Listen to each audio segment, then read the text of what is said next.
మనిషి తాను తినే ఆహారాన్ని తినే ముందు కంచంలో ఉండగా 2 చుక్కలు నీళ్లు చల్లి, పరమేశ్వర ఇది నువ్వు నాకు ఇచ్చిన ఆహారం, దీన్ని నీకు సమర్పించి నేను తీసుకుంటున్నా అంటే గుళ్ళో మహానైవేద్యం పెట్టిన పుణ్యం ప్రతి మనిషికి వస్తుంది.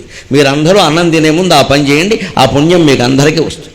కాస్త 2 చుక్కలు, ఇది బ్రాహ్మణులు మాత్రమే చేస్తారనుకోకండి, అందరూ చేయించింది. ఈ నీళ్లు చల్లడానికి బ్రాహ్మణుడు ఎందుకమ్మా? ఇక్కడ మంచినీళ్ళు ఉన్నాయి, గ్లాసులో ఉన్నాయి, కాస్త కుడి చేత్తో 2 చుక్కలు నీళ్లు తీసి అన్నం మీద జల్లడం. అంతేకాదు ఇంకో పద్ధతి చెబుతున్నా, అన్నం తినే ముందు అన్ని పదార్థాలు వడ్డించాలి. కింద పక్కన పళ్ళేల్లో పెట్టినా సరే, కంచంలో పెట్టినా సరే అన్నీ వడ్డించాలి, అప్పుడే నైవేద్యం పెట్టాలి. అలాగే అన్నీ వడ్డించాక నైవేద్యం పెట్టాక దేవుడికి దండం పెట్టుకున్నాక ఇది నీవు ఇచ్చిన ఆహారం నీకు సమర్పిస్తున్నా తండ్రి, నన్ను దయచూడు అని 1-2 మెతుకులు నోట్లో వేసుకుని ప్రాణాయస్వాహ అపానాయస్వాహ అని బ్రాహ్మణులు అంటారు. మనం అందరం అనలేకపోవచ్చు. 2 మెతుకులు నోట్లో వేసుకుని దేవుడు తిన్నట్టుగా అనుకుని మిగిలిన అన్నం తినాలి. కొంతమందికి ఉండే దుర్లక్షణం ఏమిటంటే పచ్చడి వేస్తే పచ్చడి నాకేయడం, స్వీట్ వేస్తే స్వీట్ నాకేయడం. ఈ నాకేస్తే కుదరదు ఇక్కడ, అది చాలా దుర్లక్షణం, అది మానుకోవాలి. ఏది వేస్తే అది నాకేయడం ఏంటండి? అన్నీ వేసే వరకు ఉండద్దు. అలాగే వీడు నాకేసిన తర్వాత మళ్ళీ అసలు కూర పట్టుకొచ్చి మళ్ళీ వేయాలి, అక్కడేముంది లేదు ఇక్కడ.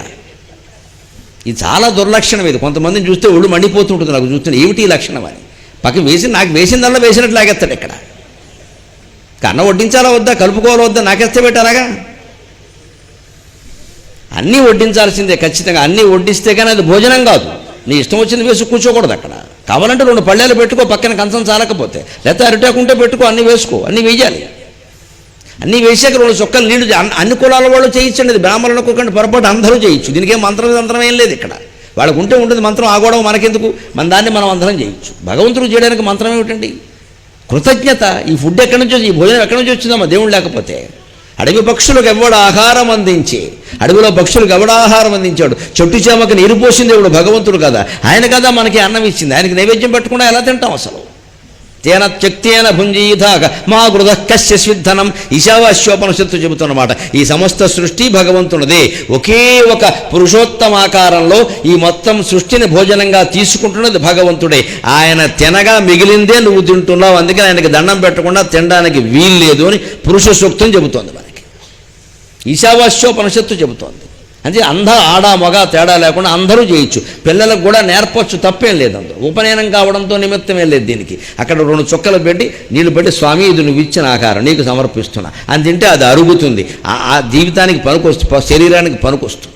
అంటే అన్నీ వేయాలి, వేసే వరకు ఆగాలి. ఎప్పుడు 4 కలిసి కూర్చొని భోజనం చేస్తుంటే ఒకడు ముందు తినేయకూడదు, ఒకడు ముందు లేవకూడదు, అందరూ లేచే వరకు ఆగాలి.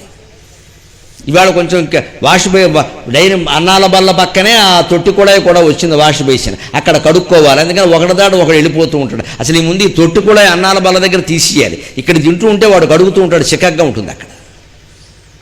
వాడు అక్కడ పుక్కలిస్తూ ఉంటాడు, వీడెక్కడ సకిలిస్తూ ఉంటాడు. ఇక్కడ ఇదో దరిద్రం వచ్చింది అందరిళ్లలో. ఇప్పుడు ఆ పక్కనే పెడతారు.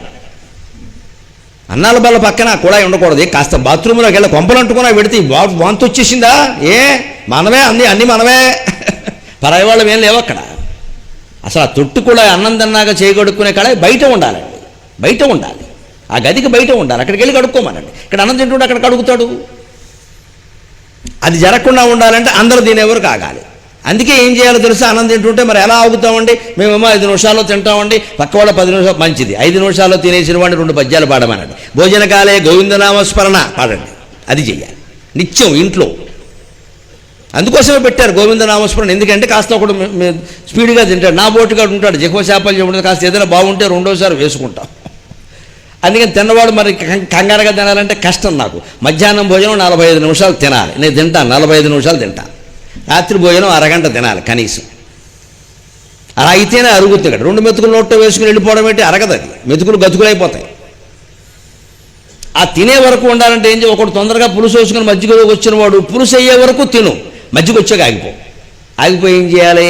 వెంటనే చేటీ భవన్ నిఖిల కేటీ కదం భవన వాటీషు నాకి బటలి కోటీర చారుతర కోటీమణి కిరణ కోటీకరంజిత పద పాటీర గంధి కుచశాటి కవిత్వ పరిపాటి మగాధిపసుత ఘోటీ కులాదధిక ధటీ ముదార ముఖ వీటీరసేన తనుతాం. బాబు మజ్జిగలోకి వచ్చావా? ఇంకా రాలేదయ్యా. ద్వైపాయన ప్రభృతి శాపాయుధ త్రిదివ సోపాన ధూళి చరణ పాపాపహస్వమను జాపాను లీన జన జన తపాపనోద నిపుణ నిపాలయ సురభితుపాలక దురిత కుపాదుదంచయతు మాం రూపాధిక శిఖరి భూపాల వంశ మణిదీపాయిత భగవతి అని ఇలా వాడు మధ్యలో వచ్చేవరకు చదువుతూనే ఉన్నాడు. అప్పుడు ఈ దేవతా స్తోత్రాలు చదివిన పుణ్యం వచ్చింది. అవి ఏమిటో మనస్సుకి ఎక్కే. వాడి చిన్నపిల్లలు ఉంటారు చూడండి, పిల్లలకి సంస్కారం నేర్పడం అంటే అదే. ఈ అన్నాలు తింటుంటే ఈ గోల ఏమిటని చూస్తాడు వాడు. చిన్నపిల్లాడు ఉంటాడు కదా ఇంట్లో, ఇదేమిటి తాతగారు తినేశారు, మావయ్య ఏమో పద్యాలు పాడుతున్నాడు, అందులో విడిచేటి బాటి లూటి అంటే మావయ్య అది నాకు నేర్పవా అంటాడు. సంస్కృతిని పరంపరకు అందించడం అంటే అది.